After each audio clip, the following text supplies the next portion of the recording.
et shalom à tous nos amis Noachides dans le monde entier. Et puisque nous avons la joie de nous rencontrer, je voudrais quand même vous donner ce qu'on appelle un peu des Noach News, des nouvelles de ce qui se passe dans le monde noachide et plus précisément dans la francophonie, dans le monde qui parle la langue française. En effet, nous avons récemment, moi-même et mon adjoint, le Rav Ephraim Tchouba, nous avons fait un petit tour en Europe dans lequel nous avons visité 3 pays d'Europe, la Suisse, la France et la Hollande. Et ce qui touche particulièrement nos amis ici, c'est ce qui s'est passé en France. Nous étions dans la ville de Lyon. La ville de Lyon qui a été la première ville de Gaule dans laquelle est arrivé un Judéen.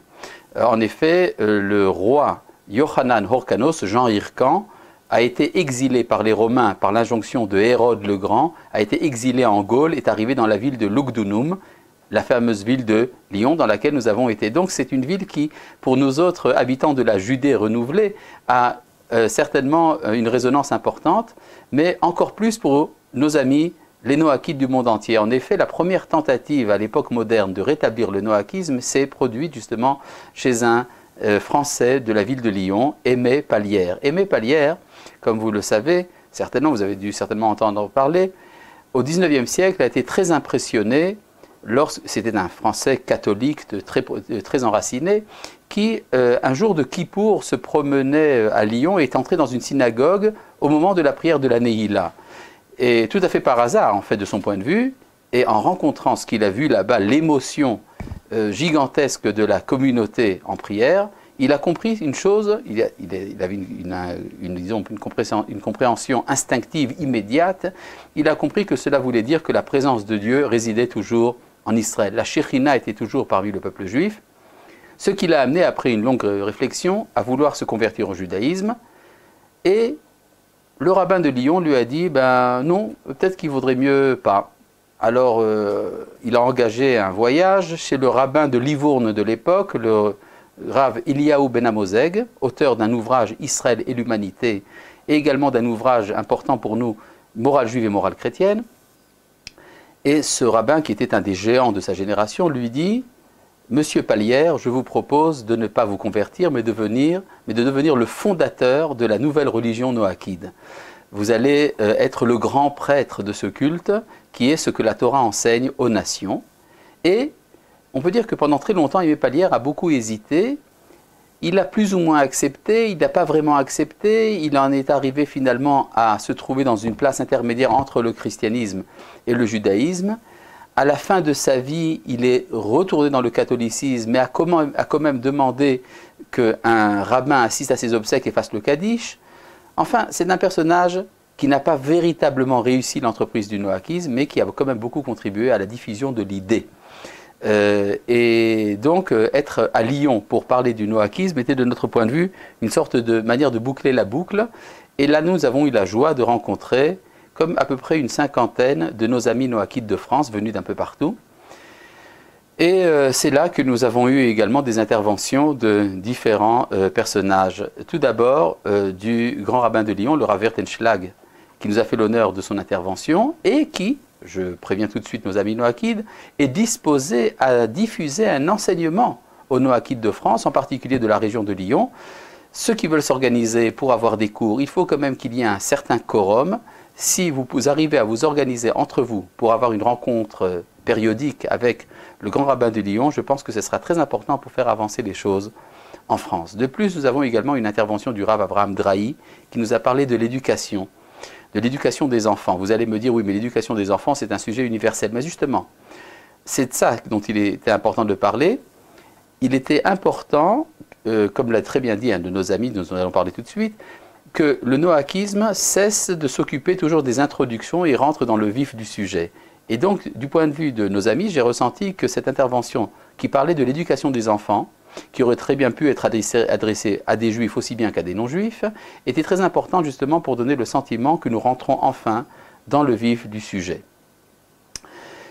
Moi-même, votre serviteur, je suis intervenu dans plusieurs entretiens. Nous avons parlé des différents questionnements de nos amis noachides. Et nous avons également eu le privilège d'organiser un petit bet-din, c'est un quorum de 3 rabbins, pour donner le certificat de Noachid à ceux qui étaient intéressés à le recevoir. Nous avons, je crois, donné 25 ou 30 certificats de ce genre le jour même. Et je pense que la réunion a été très importante, très émotive, très réchauffante.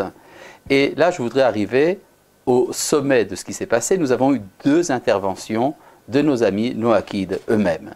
Tout d'abord, nous avons eu un entretien avec notre ami Tomiji Mizutani de la ville de Thonon-les-Bains, qui travaille à Genève et qui s'est libéré pour pouvoir arriver à cette rencontre du 15 décembre, dimanche 15 décembre à Lyon, et qui nous a fait part de son trajet spirituel et de ses réflexions.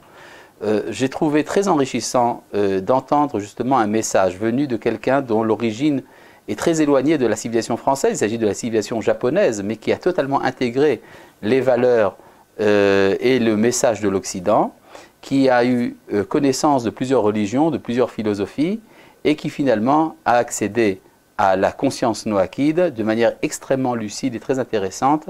J'ai beaucoup apprécié ces citations aussi bien du Rav Kook que celles d'Avraham Livni dont il nous a fait part, et je vous invite, chers amis, à écouter son intervention sur le site. J'espère qu'elle est déjà présente. Et puis nous avons également eu le discours très édifiant d'Alexandre Stanière, qui je crois est en ligne et qui a parlé de former les Noachides de France en une sorte d'association, en une sorte de mouvement, pour cesser d'être uniquement chacun isolé dans son coin de France ou de Navarre, pour enfin intervenir dans la société française. La société française souffre, comme beaucoup de sociétés occidentales, de différentes maladies spirituelles et morales, et les Noachides ont certainement leur mot à dire. Il est important de comprendre que le noachisme aujourd'hui n'est plus dans une situation de recevoir, il est dans une situation où il peut commencer à agir, à donner, à, je ne veux pas dire missionnaire, mais en tout cas à entraîner des adhésions au noachisme parmi les membres du monde entier. Et ce que j'ai beaucoup apprécié dans le discours d'Alexandre, c'était justement cette idée que ça doit être fait sur la base d'une identité française véritable, fière d'elle-même et enracinée. Ce n'est pas du cosmopolitisme détaché de ses racines, mais au contraire, le noachisme peut être un renforcement de l'identité nationale de chacun, dans ce cas précis, celle de l'identité française. Mais puisque nous parlons d'identité française, nous devons également parler de la francophonie. Et ce que j'aimerais bien, c'est que des contacts soient pris avec les différents centres de noachisme qui s'éveillent dans la francophonie. J'entends par là nos amis du Canada, dans le groupe dirigé par Hugues Zucconi, nos amis en Côte d'Ivoire avec Ismaël Sidi Keïta, nos amis de Belgique, de Catalogne, d'Italie. Nous avons eu également une visite d'Italie. Et je pense que c'est important justement que ça prenne une ampleur au niveau de la francophonie tout entière. Je pense qu'il est important de ne pas avoir peur également de s'adresser aux autorités rabbiniques des lieux dans lesquels vous habitez pour demander un supplément de soutien, de renfort spirituel, d'instruction de halakha parfois. C'est important justement que les rabbins, qui pour l'instant sont peut-être un peu effrayés par l'idée du noachisme, soient familiarisés avec le phénomène et commencent à nous connaître. Voilà, c'était simplement pour vous faire part un peu de ce qui s'est passé. Un petit mot sur ce que nous avons fait en Hollande. En Hollande, à Rotterdam en particulier, nous connaissions une communauté commune à des juifs et à des noachides qui ont un rabbin et qui arrivent à gérer justement une communauté double, ce qui est assez remarquable, mais ça c'est un autre chapitre. Voilà, c'est tout pour ce que je voulais vous transmettre à propos de notre récent voyage. Je pense que c'est très encourageant. Un petit dernier mot. On vous avait annoncé la dernière fois la création d'un pendentif, d'un médaillon noachide. Eh bien, il existe. Vous pouvez vous le procurer. Vous n'avez qu'à vous adresser à nous et on vous l'enverra. Évidemment, ça coûte 2 ou 3 euros, 3 euros, quelque chose de ce genre. je pense que vous pouvez vous le permettre. Je pense qu'il est important que les Noachides aient un signe distinctif, soit sous forme de médaille, soit sous forme de broche. Il y a également une médaille qu'on peut mettre sur sa bibliothèque ou sur son bureau que vous pouvez vous procurer. Voilà, ça c'est, disons, pour les Noachid News, les nouvelles Noachides de ce qui se passe dans notre petit groupe ces derniers temps.